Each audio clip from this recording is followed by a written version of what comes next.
யாரால சாத்தியம்?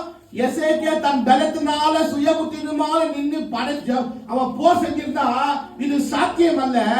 ஆனா கர்த்தர் சொல்றாரு, நீ சும்மா இரு, நீ ஜெபம் பண்ணு, நீ பயப்படுற நாளில் என்ன நம்பு, உனக்கு காரியத்தை வாய்க்க பண்ணுவேன். வசனம் அவ்வளவுதான். முடிஞ்சிச்சா? இதுதான். அதிகாலமே எழுந்திருக்கும் போது இதோ அவர்கள் எல்லோரும் என்ன பண்ணாங்க? எல்லாரும் செத்து போய் கிடந்தாங்க. ஹல்லேலூயா, ஹல்லேலூயா.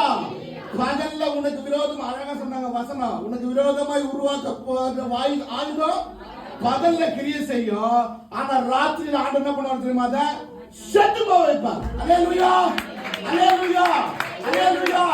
யாரெல்லாம் உனக்கு விரோதமா பயப்படாத, கர்த்தர் உன்னோடு கூட இருக்கிறார். அவன் எந்த சூழ்நிலையிலும் எந்த வேலையிலும் இன்னைக்கு சொன்ன வாக்குத்தத்தத்தின்படி உன்னை மறக்காதது.